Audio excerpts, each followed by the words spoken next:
Well, welcome to Acoustic Alternatives. I'm John Bommarito. The show is supported by David Palmer, a realtor who's in the Detroit area, an associate broker realtor serving clients in the Detroit area.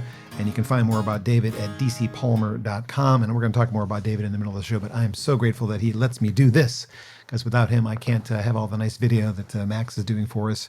And I can't bring in friends from out of town while they're in town to do a show for me and talk about a new album. Seth Glier is here, and he's got a brand new album called The Coronation, which we're going to throw up on the little video there. And Seth, it is so good to see you, my friend. It's good to be back. Good to be seen by you after after all this. Yeah, no doubt about it. Good to be here. And you brought an old friend with you as well. We had breakfast or lunch or whatever last time you guys were in town. Mm-hmm, yeah, Yes. This is Kelly Halloran. Kelly, welcome back. Thanks for having me. Kelly and I pleasure. went to high school together. Oh, my goodness. We've known each other quite a long time. I've got friends that fall into that category. I love still connecting with that.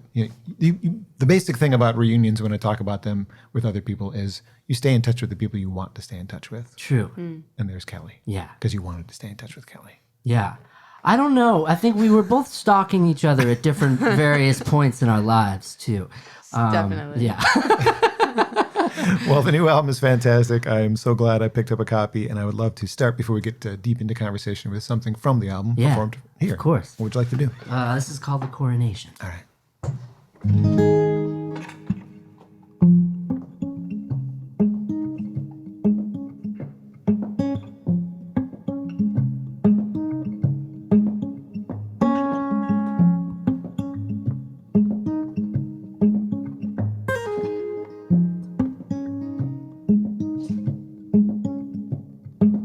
When this storm is all over, and there's no risk of exposure, will we still stand where we stood? Will it be back to business as usual? Can we build the world more beautiful than we ever thought we could? Welcome to the coronation, where all creation gets an invitation to a new world order. I'm talking about a liberation from my story of separation, where together we find salvation, love with no borders. It's just around the corner.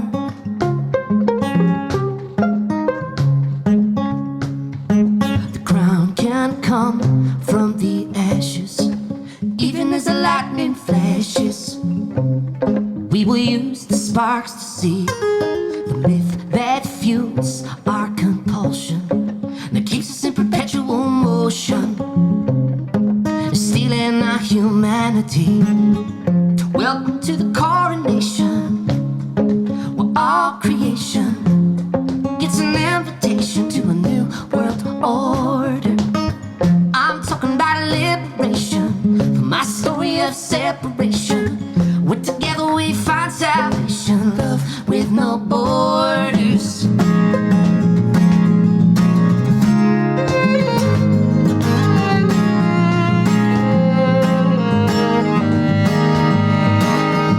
A reunion meant for everyone.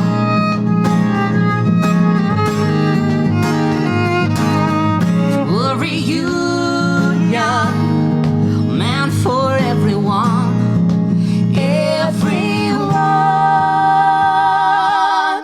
Welcome to the coronation, where all creation gets an invitation to a new world order. I'm talking about liberation from my story of separation, where together we find salvation, love with no borders. It's just around the corner. It's just around the corner. Yes, I'll meet you around the corner. Come meet me around the corner. Title track from Seth Glier's new record, The Coronation, on Acoustic Alternatives, available on Empress Records and available now because it came out like a month ago. I kind of lost track. Yeah, like 3 weeks ago. It's been a while. Yeah. So fantastic, fantastic new record. Thank you. It did take a little while for me because you have not really stagnated and stayed in like one lane, which is great. But it was like, oh, this is different. And so I kept like I had to filter it through. This is different through. This is Seth. I think Seth's doing something different. That's okay. Yeah. Album number 8, according to AllMusic. Is that true? According to AllMusic, there are 2 before The Trouble with People that I don't own. The pre-puberty collection. Those are not available to me. It's going to be another release. We're going to box set that at some point. I want to track those down. I still want to hear what they sound like. I'm curious. Oh, I'll look in the garage. You don't want to hear what they sound Actually, like. I do. But yeah, maybe I'll send you a link to something. Okay. Yeah, this is my 6th on Empress Records, and so we've been making albums together on that independent label for 10 years, which is pretty remarkable in this business. I'm very grateful for their support and over this whole pandemic too. It's been really, really great to have them as supporters and allowing me to make music. And yeah, I've always. I first fell in love with blues music, and I was playing that's when I met my best friend Ryan Hummel, who I first came to Ann Arbor with. And, so I've loved all kinds of different genres, and then on this album, having the time to really dive into some of the other production elements, I really approached this album from a production standpoint a bit like creating collages. I wanted to capture a lot of material and a lot of different kinds of instrumentation. And also in the last few years, I've had the luxury of being exposed to so many different kinds of international music through a cultural diplomacy program that I'm a part of with the State Department. So I would be introduced to all of these different sounds and different instrumentations.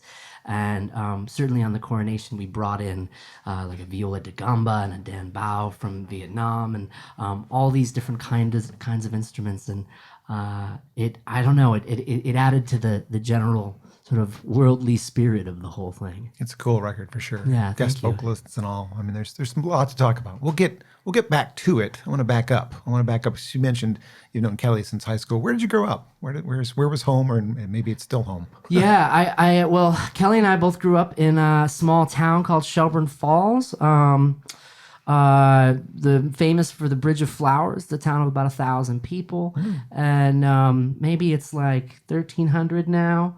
But a lot of maple syrup farmers and apple apples, orchards, and apples for days. It's great. It was a great town to grow up. You still live there. I do. I've moved about 50 minutes north to a town called Holyoke. My wife and I just bought a house right before the pandemic.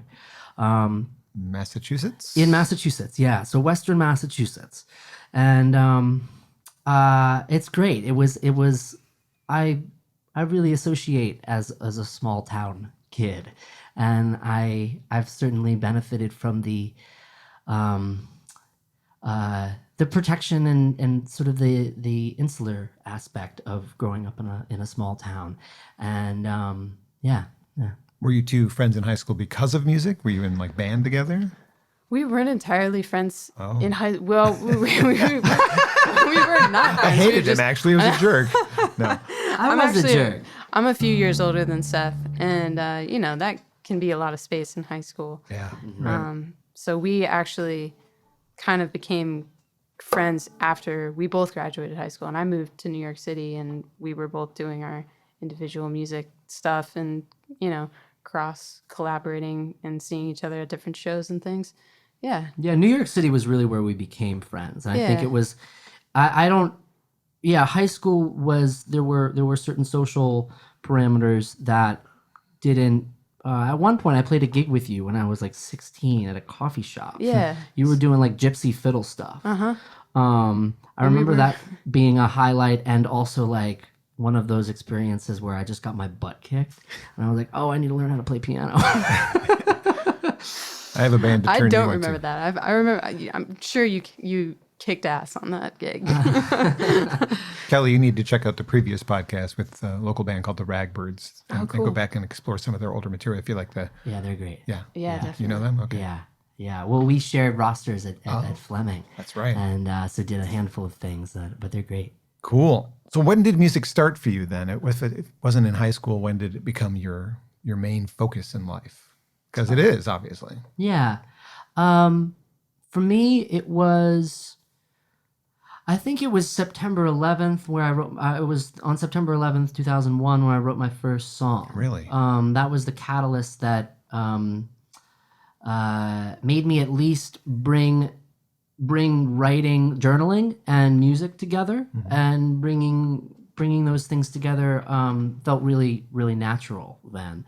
And I think I started taking it really seriously kind of right around that time. Yeah. How old were you then? I was 12. Okay. And did you start piano? I knew, I had this friend, Sam O'Dally, and Sam and I were in the woods, and we got in an argument, and this was all innocent, but, I ended up getting shot with a BB gun by Sam, and his mom worked with my mom, and so they had to make, really smooth things over, and the way that they smoothed things over was coming by and giving me a Connect set and a Casio keyboard, the one like a 42 key keyboard with the lights that light up. I remember those, yeah. And I learned like 3 or 4 chords, a C, a G, an A minor, and an F, which is about 80% of pop music. And taught yourself? Yeah. And YouTube, when I started playing blues, YouTube videos were really awesome because I could find all these Dr. John things and slow them down and learn the licks and stuff like that. You can slow down YouTube videos? Oh, yeah. How do I not know this? Yeah, you can. Okay. It's great. You can also speed them up. Like, so if Obama's talking, I recommend Obama at about 1.5 speed. Just, there's a lot of pause. Talks a little slow for you. Yeah. So would you say that this incident is responsible for you pursuing music, or is there like an individual that made you take it seriously? Because at some point you have to go, this is not a hobby. This is what I want to do for my life, really. I think I knew kind of right around that time. I had just started writing songs. I saw Martin Sexton play, which was a big influence for me, at least in the idea of getting on stage and holding a room of 200, 300 people. And I think my brother had a large part to do with that. My brother was born with autism, and he did not speak. So music was one of these common languages. It was sort of a first language that we shared.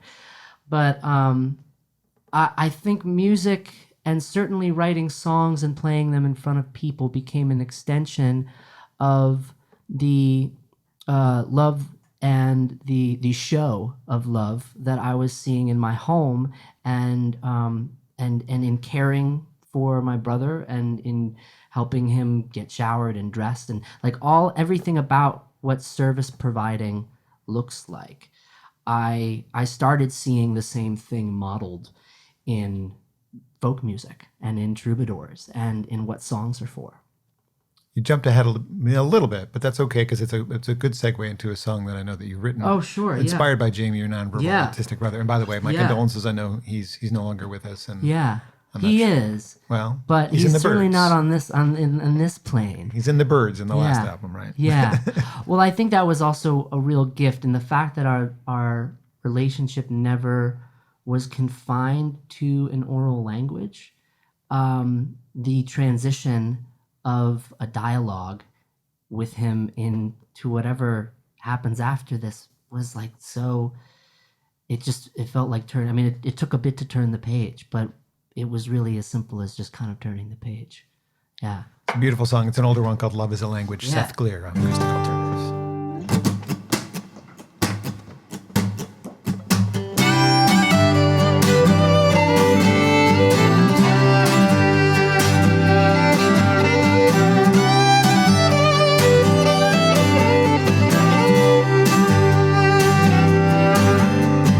Flesh and bone in a world is only different from the rest. Born the first of 3, never took the lead. Parents did their best. Told fairy tales in bed.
chest, every breath is saying things will be alright.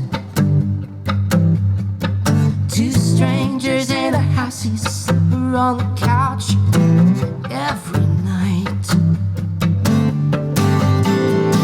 Dad traded booze for caffeine. Mom keeps his collars clean.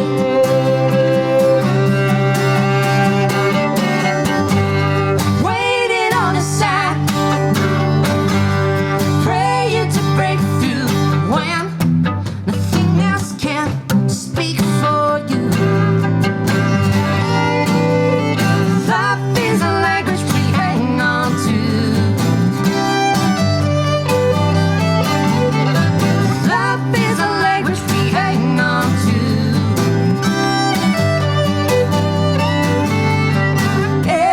Everyone wants proof.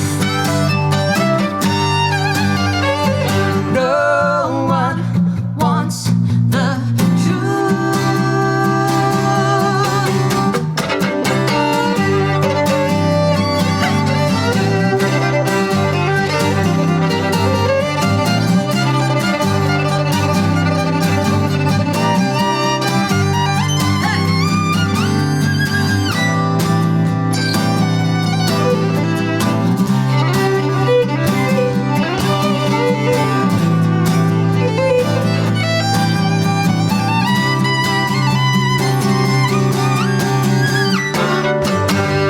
Waiting on a sign, praying to break through when nothing else can speak for you. Love is a language we hang on to. Love is a language we hang on to. Love is a language we hang on to.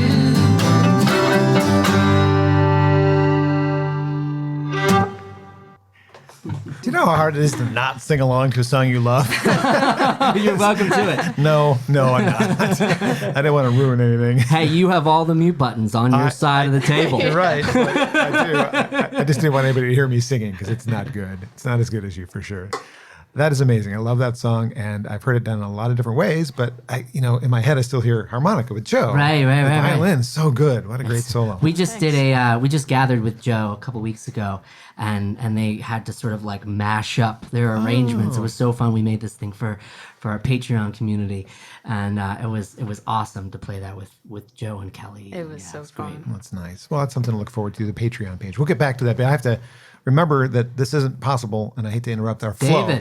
David Palmer is the reason I can do this. So Thank you, David Palmer. David Palmer is a realtor, as I mentioned at the beginning of the show. He's my first sponsor. He's a guy who believes in me, loved what I did on the radio, so much so that when I threw up on a Facebook post, hey, if you're liking the podcast, it's not going to continue unless I get some support. And he reached out and said, what's that going to take to keep you on the air doing your podcast? And so that's great. He's got some specialties, and one of them actually just came up in conversation with a friend of mine, and for an unfortunate reason, her best friend lost grandmother and both parents to COVID in the last couple of weeks. And I'm like, oh my gosh. But then after processing it for a bit, I remembered that David told me this is one of the things he specializes in, not the loss of 3 people at once, but you get to that point where you don't know what to do with all the stuff. Like, oh my God, I have to go through all this stuff. A lifetime of stuff inside the home. And he's good at that. This is something inevitable for us to lose our parents. We're kind of talking about the condition of my dad at this point. I know at some point I'm going to have to sell the home, going to have to get rid of the stuff.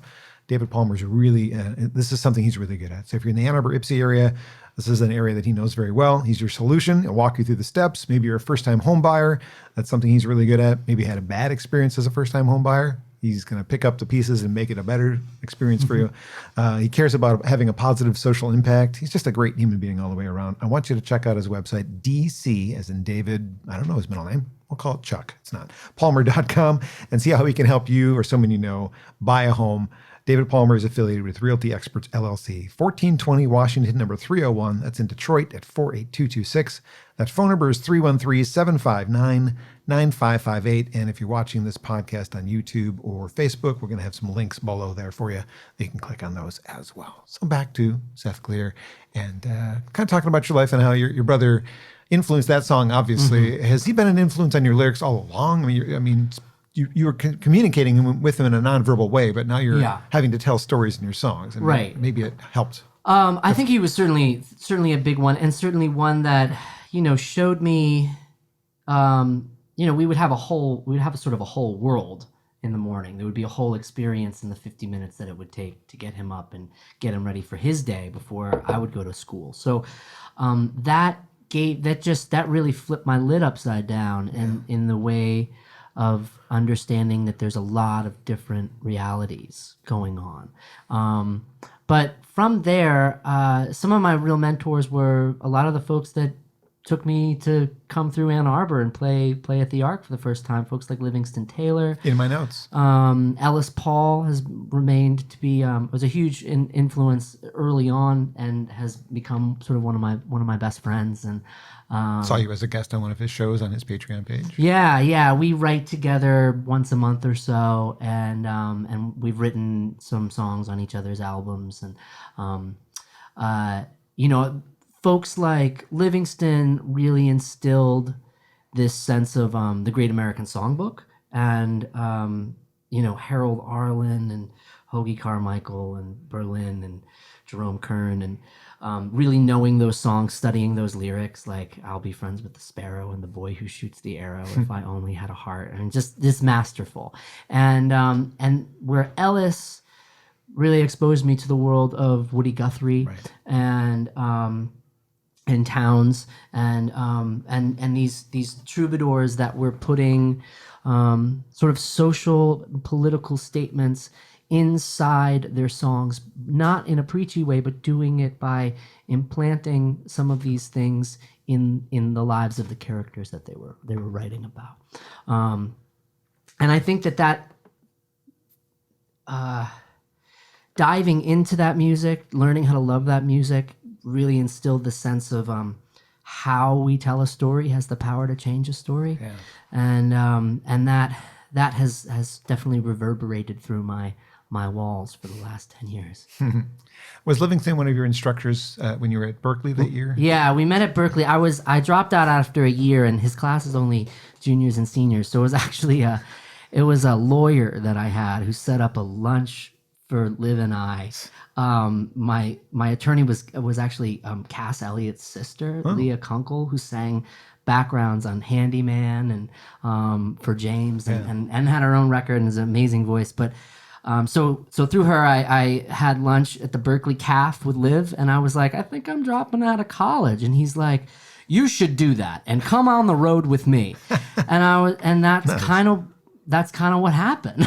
So there was did you spend any time being like a local musician before you took that leap to touring musician, or you just kind of went out and went? Well, yeah, as much as I could in Western Mass, there was, for the most part, Western Mass had the infrastructure of, I was waiting tables at the Iron Horse Music Hall and working in the kitchen there, 16 and 17. And that was one room to play, but you can only play there once a year. And the rest was like a lot of open mics. And Western Mass has some really wonderful things, but it's not like New Orleans where you can make your living, playing clubs 4 nights a week. Sure.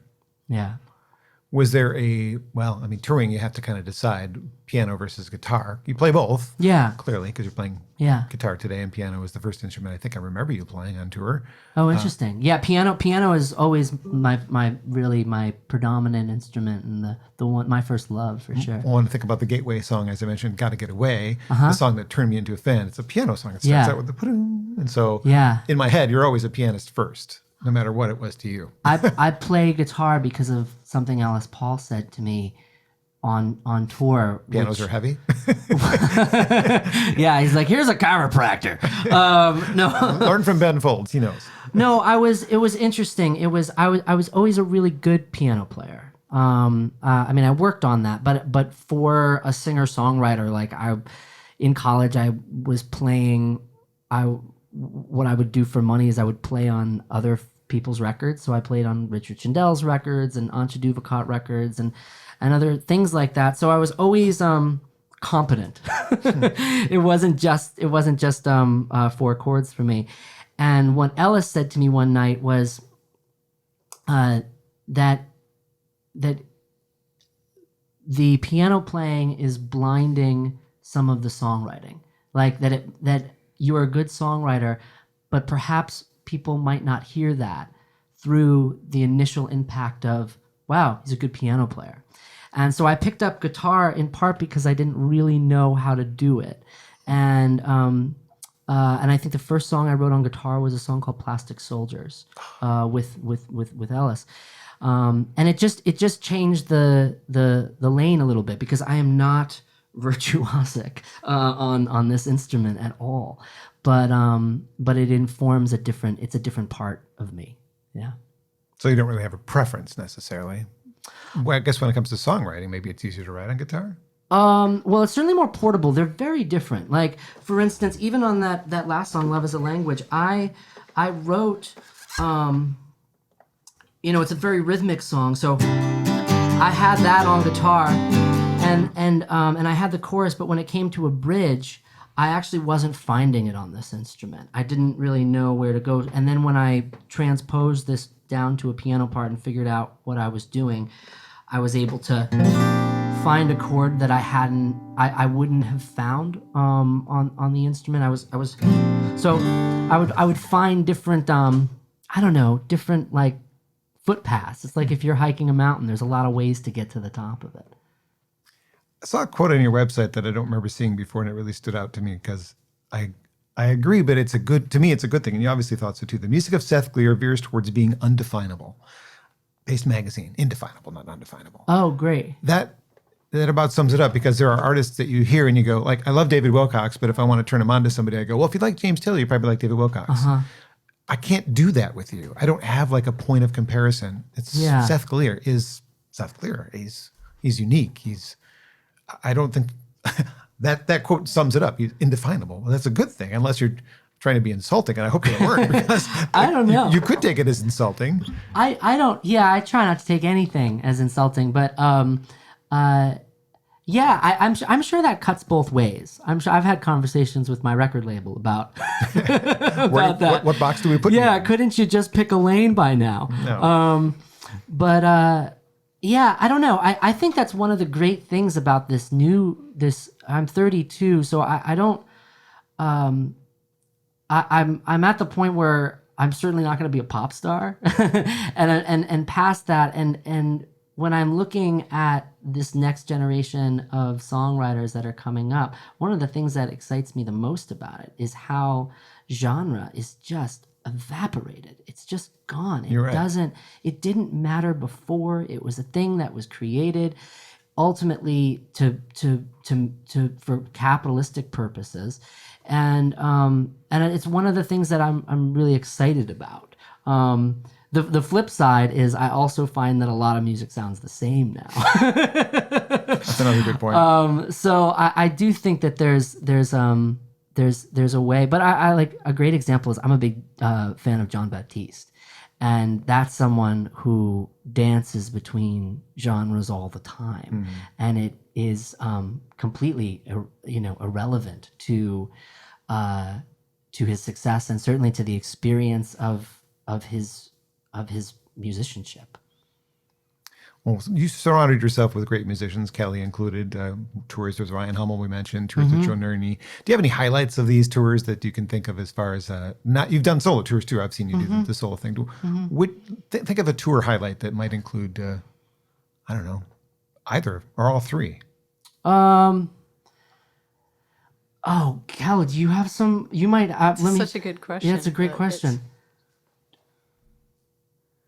It's so hard to tell because there's this huge space in between touring before COVID and after. Yeah. The year and a half. So I'm bringing up memories of like 2 weeks ago. You know what I mean? And I can't even think of. I don't know. A highlight this morning was us doing our rapid COVID test this morning and trying to read the directions and just try to be safe. And it brought us both very much into the moment of all of this, but also into the humor of how terrible things are. Yeah. This is what I have to do to go to work. Yeah. And I wish more people understood that. One highlight that I'm remembering is actually one with Joe. And it was like the first couple weeks of touring with Joe. Again, we knew each other for a long time. And for those of you who are just kind of coming into my world right now, thank you. And some context around Joe is that Joe Joe is sightless. And so Joe would always be in the passenger seat. Well, I hope so. And one morning we did a day trotter taping, and we were rolling pretty hard in the first couple weeks of that tour. We're not pacing ourselves, and so Joe's reaching down, and we had just come from Michigan, and someone had given us a bunch of Bell's Two Hearted Ale, which is my favorite beer, and. And so Joe reaches in and clinks around, and he opens up a beer and he starts drinking it on our way out of Davenport, Iowa. And then he finishes it, and then he goes, well, the beer I had for breakfast wasn't so bad. I'll have one for dessert. And he had another one, and I had not. Then we had a whole conversation about Chris Christopherson. When I had not known that song, I didn't know the world of Chris Christopherson. I didn't know that song either. What song is that? Sunday Morning Coming Down. I don't know that song. It's an amazing song. And fast forward 3 months later, we're on the Cayamo cruise, and I'm with Joe, and we're doing an In the Round, and it's myself, Holly Williams, Joe Purdy, and Chris Christopherson decided to sit in and just be the special guest. And so we're all pinching ourselves and having a blast. And then Chris starts doing Sunday Morning Coming Down. And I'm sitting there at the piano. No one's going to touch their instrument. It's like there's so much respect for Chris. Sure. And I see Joe. He's tapping in his pocket, and he sees he's got a harmonica, and it's in the key of the song. And I'm like, oh, go for it. First verse goes, nothing. Second verse goes, nothing. Third verse, he's just patient, waits, comes in, and it just melted everyone in the room. That's awesome. And it was just this amazing moment. And at the end of the song, Chris looks over at Joe and waves at him. Well, I mean, sometimes we forget, right? Yeah, totally. And it was great. It was those kinds of things where you realize, like, just ride. Just buckle up and ride. That's awesome. Yeah. That's awesome. He was such a great. His voice, for one thing, is just like perfect radio voice. Well, yeah, and he taught broadcasting for a number of years. Yeah. That was his world. And when as radio switched to more of a digital format, it really he was very isolated by that transition. Yeah, that's rough. Well, something cool that happened to you along the way is one of your albums got nominated for a Grammy, and it's cool. Unfortunately, it wasn't necessarily for songs or performance. It was the best engineered or something like that. Yeah. Right? But still cool. But like, how did that really affect you? Like, did you go, oh, I've been nominated for a Grammy? Or wait, no, my record was nominated for a Grammy. Oh, does it feel like you, or does it feel like your record got nominated? Both. I engineered the album in my parents' basement. Oh, you did it. Yeah. I didn't know that. So and high five. high five. Indie artists don't normally get that kind of recognition. Yeah, it was. I also got really lucky. I happened to. There's a guy named Kevin Killen who mixed that album, and he did like U2's Joshua Tree and Peter Gabriel's So he was a cool kid in high school. Yeah, and then we all went to prom together. But it was great. I found out on Twitter while watching Family Guy with Ryan in Denver, and it changed about a year of my life tremendously. And it changed a lot about my life. I mean, it's still one of those things that it's not every gig, but then there's those gigs where it's like, oh, I if it wasn't for the Grammys, I would not be in this, like, playing around this campfire in Denali for these people. Yeah. And it's wacky and wonderful, and I think you and I have talked maybe a couple times around how I think it also served a little bit as a distraction for me. In regard, it took my eye off the ball, which was and now remains to be a 3-minute time capsule in a room of 200 people, and that's the whole thing for me. It all revolves around that. It's all about the song. And I the Grammys just brought other distractions along the way. Yeah. Well, the new album is great. Maybe it'll get nominated for a Grammy for the right reasons, songwriting. I mean, not that engineering's not the right reason. Ain't no such thing as the wrong reason. No, but I mean, I think most people like a best new artist thing, which clearly you're beyond that. That carries a heavier weight in most people's eyes. But Sure. But this is a great time to transition to another song from the Coronation. What would Yeah. you like to do? What would you and Kelly like to do? Because Kelly has to play it too. Yeah, this is a song that I wrote with our mutual friend Maya Sharp. Oh. And this is called Breathing It Back. It was inspired by a line of poetry. After I took my brother's ashes to Ireland and let him go on the cliffs of Moher, a couple weeks later I came across this line of poetry, which was, prayer flag, war flag, makes no difference to the wind. And I loved that. So this is called Breathing It Back. Beautiful.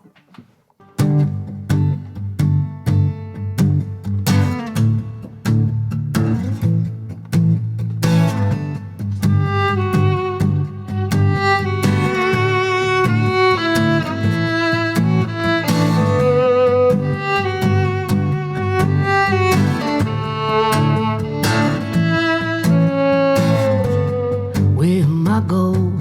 When will I get there? Am I alone? It doesn't matter to you now. Arm up the window, tracing the telephone pole. It doesn't matter to you now. What am I wearing? A coat of forgiveness, of poison. It doesn't matter to you now.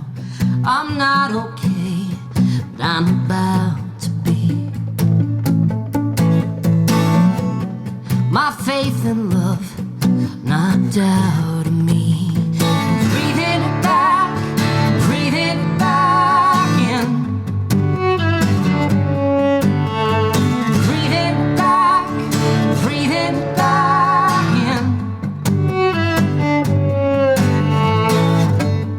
What am I doing? Raising up a flag of love or war? It doesn't matter to you now. What am I dealing in smoke, in whispers, in ashes?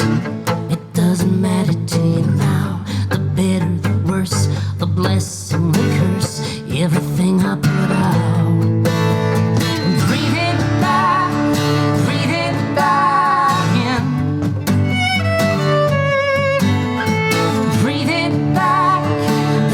it back in. Ooh, ooh, ooh, ooh, ooh,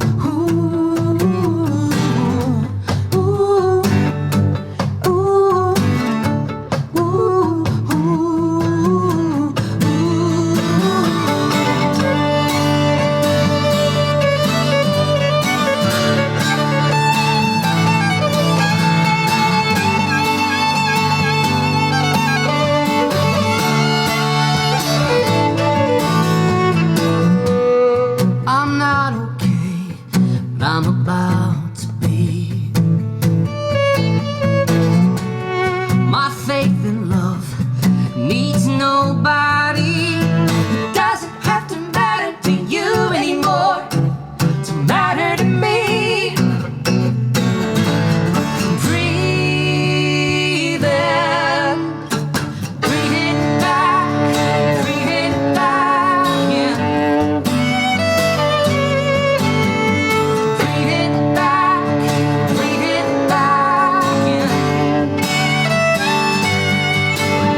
breathing it back from the new album, The Coronation, Seth Glier on Acoustic Alternatives. I'm so glad you brought Kelly with you. She's really adding a lot to this She's session. amazing. Oh, thanks. Thank you for being here, Kelly. I really, I mean, you don't have to be. You could have been sitting in the car enjoying lunch or something. I I don't know. much prefer being here with you. I'm sure you do. Well, this is a great transition into talking about songwriting, because I wrote some notes about songs from new albums and favorite lyrics, and I think about favorite lyrics from previous albums.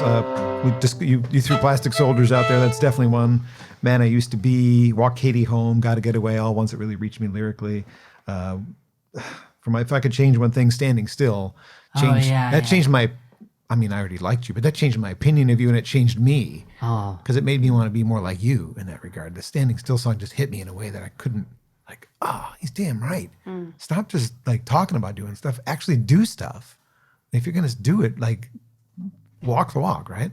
fool them again, Kelly. Fool them again. Well, you hadn't fooled. But Thank you. on the song you just played, I had it in my notes.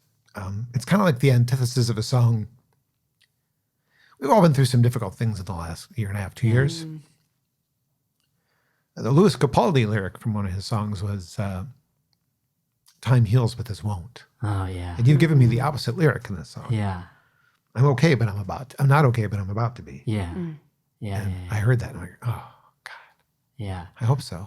I think just realizing, just naming that you're not okay is such a radical thing in this time where we're constantly trying to perform perfection to one another and perform to perform our knowledge or how we are in the world, but yeah, just to acknowledge that no, I'm not my best right now. That's so totally, we need to normalize that.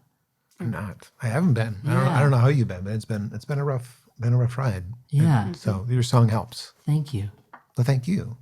One of the songs that I like on the album that you're not doing today, I don't think, but I don't completely understand it. And I think, well, I can just ask him because Yeah. he's there.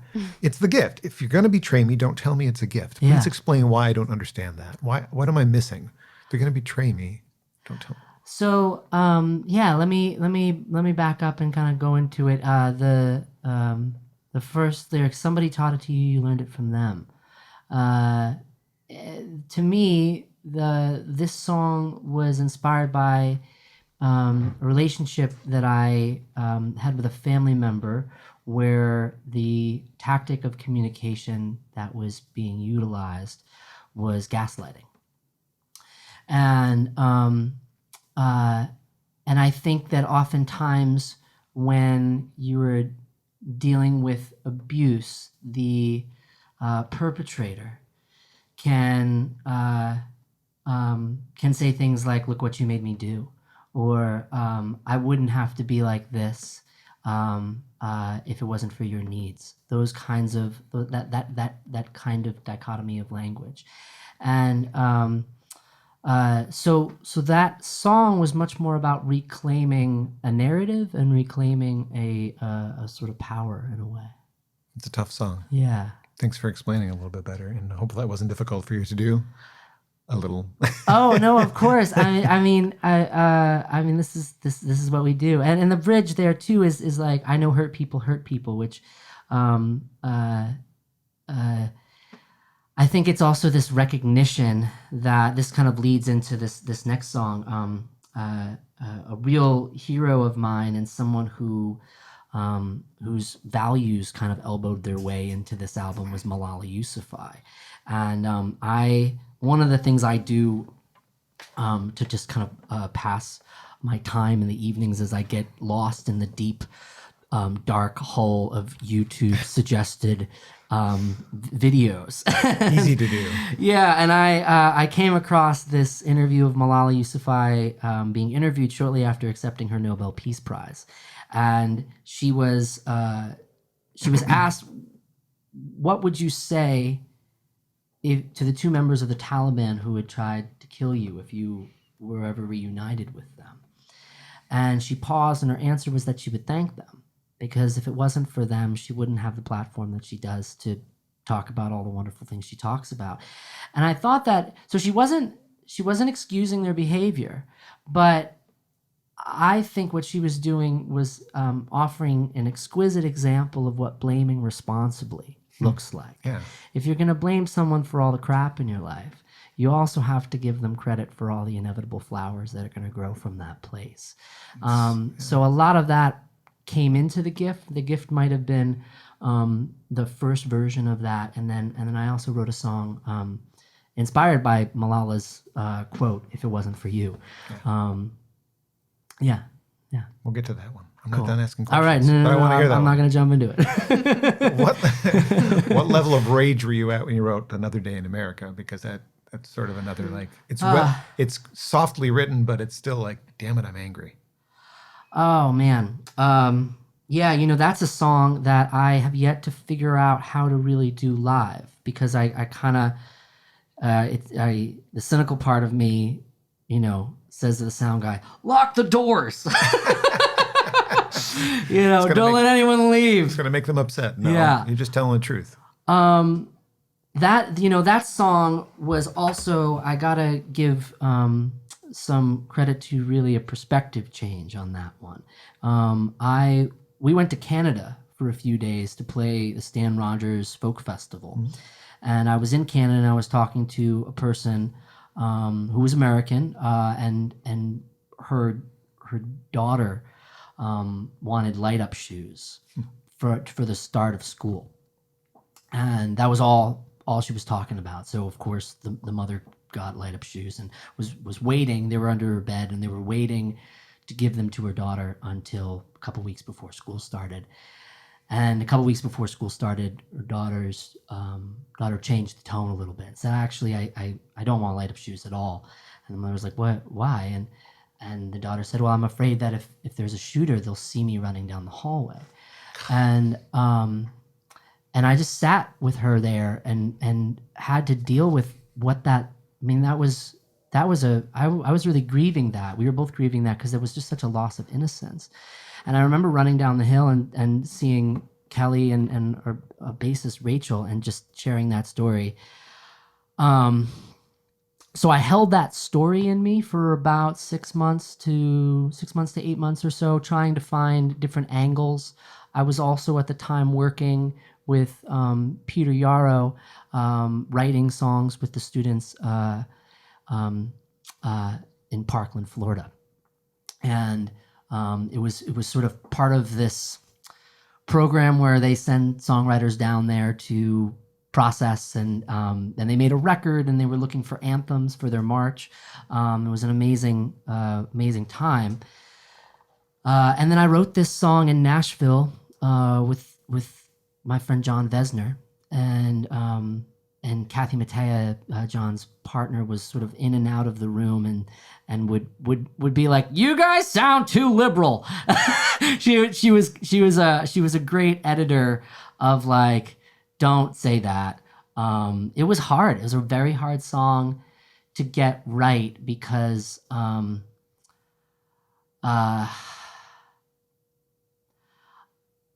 wanted.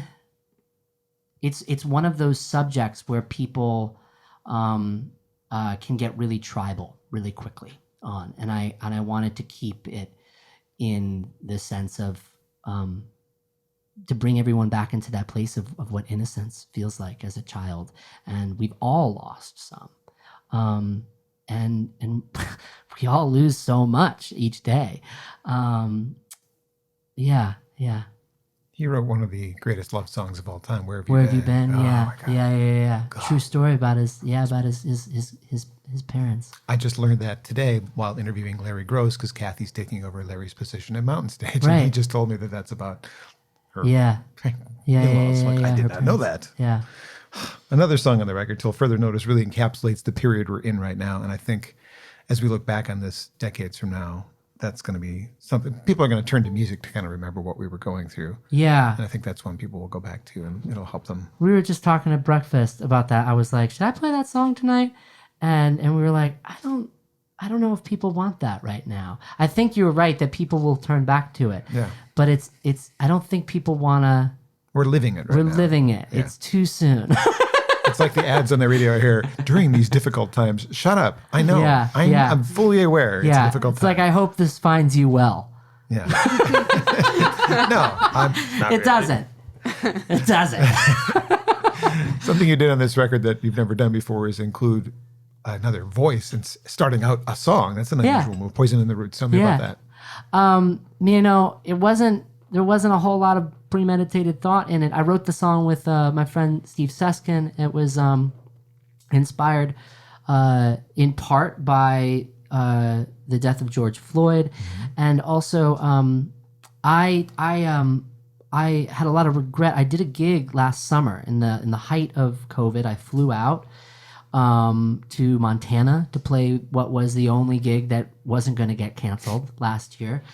And I felt a lot of shame coming back for choosing capitalism over the safety of other people. And I was thinking a lot about how capitalism sort of wraps around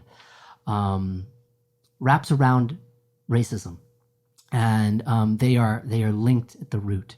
And then I sent the demo to my manager, who also manages this incredible artist named Everett Bradley, and Everett sings with Hall & Oates, and he's in Springsteen's E Street Band, and just an all-around awesome guy. And he loved the song, and I said, how could we make this a duet?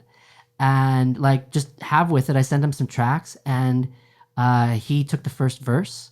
We didn't really talk about it. He took the first verse and sent some congas and a cajon part, and it just felt right. Yeah, there were a lot of things like that throughout this year where collaboration. I think a lot of artists were more open to collaborating this year than certainly in my experience in previous years. And Everett, he changed the song. I mean, it became so much wider. Well, people want to hear that one. They're going to have to pick up The Coronation. You can find it online on all the various sites. You can stream it, though. I think the best way for you to actually make your money doing what you do for a living is people buy it physically. Is that true? Yeah, buying it from a show helps. Buying it from my website helps. And probably the best way to support me is through the Patreon format, which is, the way I explain it, is sort of like a CSA model for independent artists. If you like some of the fruit that we put out there, you're participating in us, making sure we can turn over the soil and plant new seeds, and it's that has really pretty much changed so much about my creative sustainability and my creative flexibility. I don't think I would have been able to dive into so many different genres this year if it wasn't for my Patreon community. And also, I don't know if you and I have talked about this yet, but one of the things, and I'm just rambling at this point, but one of the things I loved about the pandemic was I started doing these weekly live streams for my Patreon community. And by like May, June, I was just so sick of my own songs. So then I did like Standards Night, or I did like a Nina Simone night. And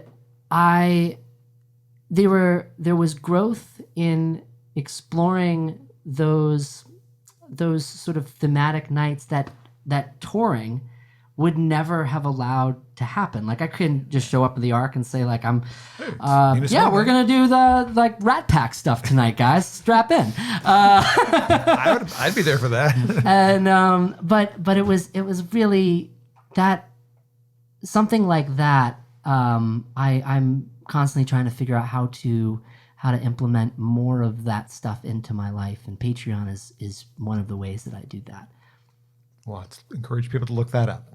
All right, one more song from the new record? Yeah, of course. We talked about it already. Yeah, this is, as I mentioned, this was inspired by Malala, and I wanted to write this song she said if it wasn't for you, if it wasn't for the two members of the Taliban, she would be in a different place. And so I wanted to write this song as a letter written to your perpetrator, but also make sure that the language in it from top to bottom could be, if you didn't know the story and you were just listening to the first time, that it could be scanned as a love song, because I think that that's ultimately what that sentiment is. This is called If It Wasn't For You.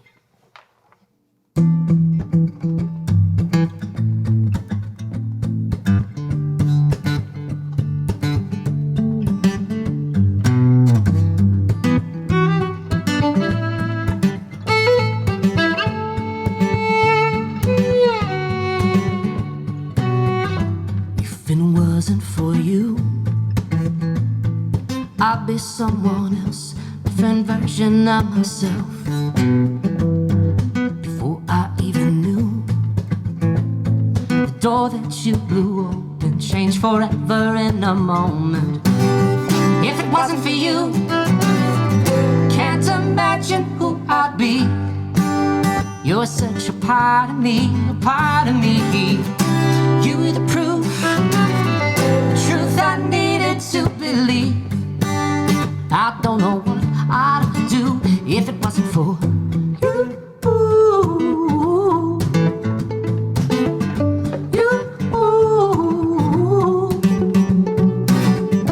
You gave me a gift. You taught me to be stronger. Well, you punctured through the armor.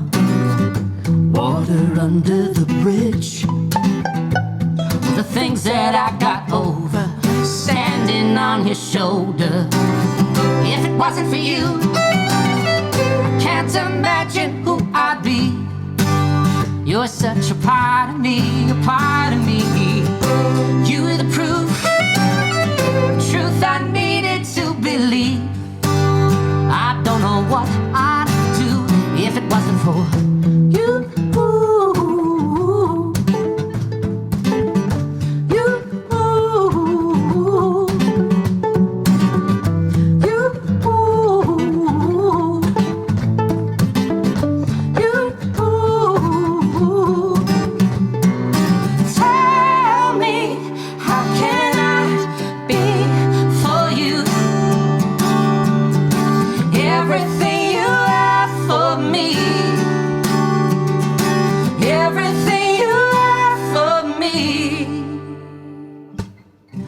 Wasn't for you, I can't imagine who I'd be. You're such a part of me. You were the proof, the truth I needed to believe. I don't know what I'd do if it wasn't for you.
So great. And yes, I actually did unmute myself for one of the oohs. Yeah. What a great experience to have both of you here. This was incredible. It's good to be with you again. I have more questions. I'm not going to do them today. We're kind of out of time, and I'm really grateful to both of you for being this great guests on the show. Grateful to David Palmer for letting me do this. Thank you, David Palmer. David Palmer, David DCPalmer.com, affiliated with Realty Experts LLC, 1420 Washington, number 301 Detroit, Michigan, 48226 313 759 9558. I have so many guests I want to book, but I'm holding off because the sponsorship money, it's running out. So I bet he made it's this possible. Charles, not Chuck. Probably Charles. It could be a Charles. David Charles. That sounds like a realtor. That sounds very sophisticated. He's going to speak up and let me know. Yeah. But if you've been enjoying the podcast, we want to thank Grove Studios for being hosts. First of all, if it wasn't for Grove, I wouldn't even be here. They invited me to do a podcast in the fall of last year and said, "We want you to do your own." They wanted me to be a guest, and then they wanted me to do my own. So without this fantastic space in Ypsilanti that I've been doing the podcast from mostly, except for one exception, this wouldn't even be happening without them. So if you're a musician in the area and you're looking for a place to get out of your garage and need a place to practice, Grove Studios. I'm gonna give these guys a tour in a minute to show the other studios, but podcasts obviously can be done from here if you're looking for that. If you're a DJ and you don't want to make noise to disturb your neighbors, there's a room for that. So lots of options. Check out Grove Studios online. Follow their Facebook page. They throw events. It's a really cool organization that I've been invited to be part of. And again, thanks to everybody who makes it possible. Seth Glier's new album right here. It's called The Coronation. Thanks again. And we'll have another episode coming up soon. I believe the next guests will be the Accidentals. So stick around for that. Thanks for being here. Thank you.